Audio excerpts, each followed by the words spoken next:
today he's kindly invited me into his world of classic cars. To see you. Thanks so much, Alex, for showing me your lovely business. Definitely. Thanks for coming. Do you know, I was saying before, this has always been my go-to. Whenever I come to LA, this place has been my little solace. You know, escape from the family, go and look at classic cars. Yesterday you told me you've been here how many times? 12, this is my 13th time. Unlucky for some. That's amazing. So can I have a look at this? Definitely. Is this like the star car, yeah? So this is it's a 1961 120, XK150. Oh, 150. It's a drop head. It's a 3.8, which is a larger engine. You know, most of them come with a 3.4, but in a 61 you can get a 3.8 liter.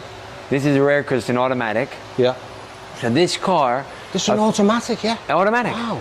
So a friend of mine sold this car in 2004 to a guy in Saudi Arabia. Yeah. Okay, he was a dealer. They've closed now. And I bought it back from the guy from Saudi Arabia this year.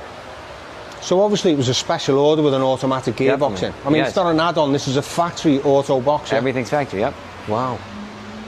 So what kind of cars do you gravitate towards? I kind of cut my teeth on Mercedes-Benz, 60s Mercedes-Benz, 600s, Pagodas. Nice. I'm just, funnily enough, I'm just working on a friend of a friend's 190 SL. Oh, beautiful. It hasn't been used for 2 years, so it's a non-starter, and it's the usual. It's quite complicated. Solex carburetors or Webers? No, it's got Webers on it. Okay. Which they always run better on the Solex, don't they? That's. I mean, originally they came with Solexes. Yeah. And so a lot of people, they like that for originality, but Webers are a little bit easier to work once you get them tuned. Yeah, but I believe they run much better on the Solex because that's what they were designed to run on. But there's all them things where you have to prime the fuel and the fuel gets dirty, and of course this new fuel isn't as good, so I mean it's one of them, isn't it? You've got a lot of Porsches here, Alex. Yes. I've just purchased a GT. This is a GTS, isn't it? Yeah. Where did you buy that from? I bought it from a 92-year-old couple in the UK. Wow. In Chester. Sort of coming to the end of their life with driving, you know. They're going to lose their licenses, so they just wanted to move the cars onto a good home. I bought the GT and a Lotus Elite, which they purchased new in 1977. Wow. Yeah. The pair? The pair, Was it a his and hers? No, it was his and his. This was my first classic car, a 230 SL, yeah. Is this a 280 or a 230? That's a 280. Yeah. Which do you prefer? I had a manual 230 and I actually preferred them to the 280. They were a bit zippier. Yeah, right. A bit more free revving. I know they were more balanced as the 280. I love Pagodas in general, 230. I mean, all of them. Yeah. They're just fun to drive. They're easy to get around. You know, you can do a U-turn like in a piece of cake. Yeah. They're just, and a stick shift too, it all makes it a little more, you know, if you're going on the freeway, it's fun. What year was it when you got your first classic car? 1989. And what did you pay for that? I paid $7,500, which was a lot of money back then. Yeah. Because 18 months later, the bottom fell out of the market and it was probably worth $2,000. Oh my God. But it was a long-term thing. I had it for 28 years. I restored it twice. Wow. So I cut my teeth on one of these. Yeah, so tell me how you got started anyway. When did your first love of cars start off? I used to live in London. Yeah. And so my mom and dad my mom had a 1967 Volvo 1800. P1800, yeah. 1800S, okay. And then my dad had an Amazon. Oh, Volvo Amazon. So I drove one of them in a TV show. Oh, really? Back in the UK, yeah. Nice. For 6 years, a red one. Well, like a kind of burgundy one. But yours was the Simon Templar one, the P1800, wasn't it? Yes. In the Saint. Yes. Roger Moore played the Saint in the TV program. Yeah. So they had those two cars, so they would take me to school in those cars, and that was in the 80s, and everyone would go nuts then. Yeah. And that was just you know, two Volvos. Yeah. And then I don't know, just from that moment it just started getting in my blood. Yeah. Then we moved to America, and in 2000 I bought a 1962 Lincoln Continental. Yeah. With the suicide doors. Sedan.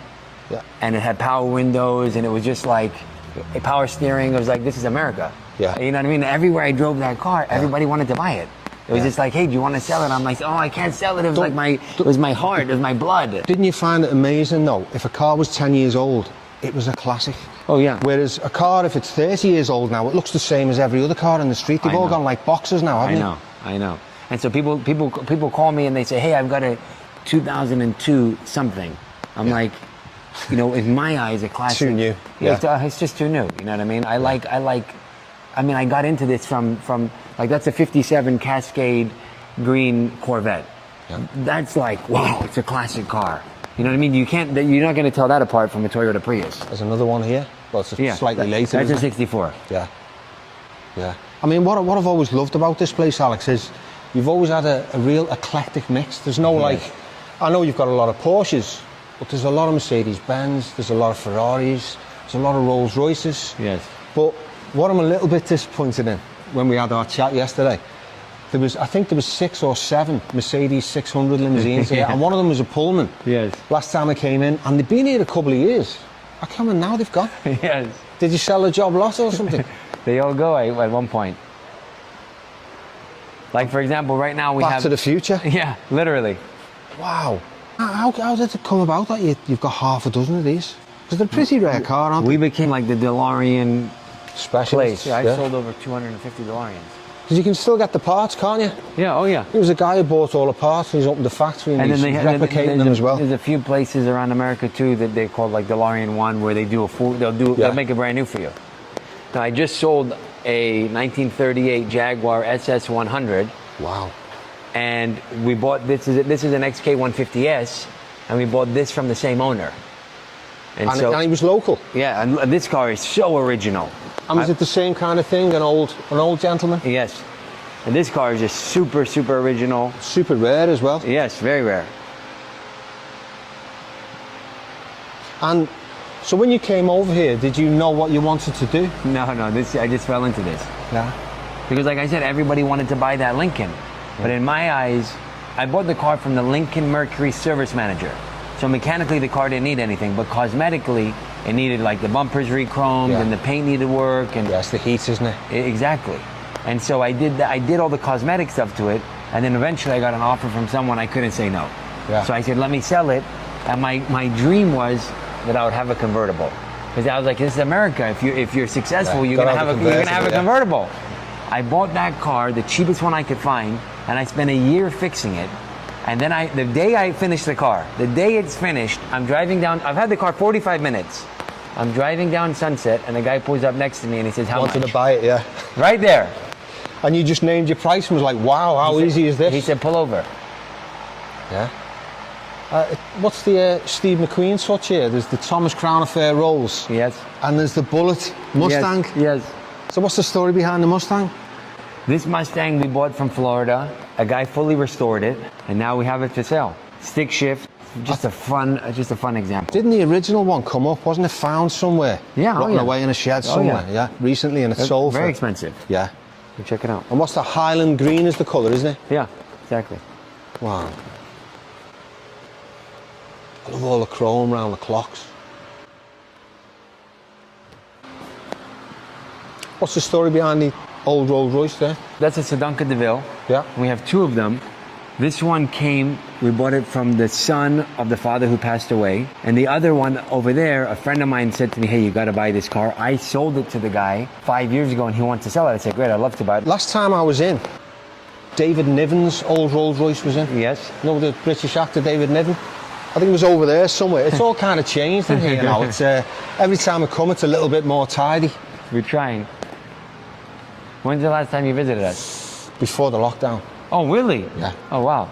So it has transformed somewhat. Yeah. It just seems to get bigger and neater. I mean, I liked it when it was a little bit messy. So this is Porsche Alley and Ferrari Alley. This is Porsche heaven, and then we have a Ferrari lane here. I think Ferraris, just like Porsches, just like anything else, they've got their own personality. I remember hearing a story from an old film director in England. And he said, I was earning so much money in the 1960s, I could walk into any showroom and go, I'll take that. I'd drive it for a year. He said, I knew nothing about cars. He said, I still don't know anything about cars. But one year I went in, I went, I want to change the Rolls Royce, I'll have that Ferrari. And he said, 2 years down the line, he said, I loved it. He said, I put an advert in the local newspaper and the guy turned up to buy it. And he said, do you want to test drive it? He went, no, you get in it, start the car, put it in 4th gear and put your foot to the floor. And he went, what? He said, just do what I say, put it in 4th. And he said, it just went, wham! So he said, pull over, and just paid him. And he said, what were you doing then? He said, that's the only way you can tell it's a true Ferrari that's never been messed with, because it's got so much torque. You can start off in 4th and just go to top speed. So, and he still doesn't know anything about cars, and I didn't know that, but it's a nice little story, you know. So, you into your Porsches? Definitely. What about, do you have a private collection of your own? I do. So what do you do when you get cars and you think, that's a low mileage, I think I'll keep that for myself? Yeah. That happens time to time. Yeah.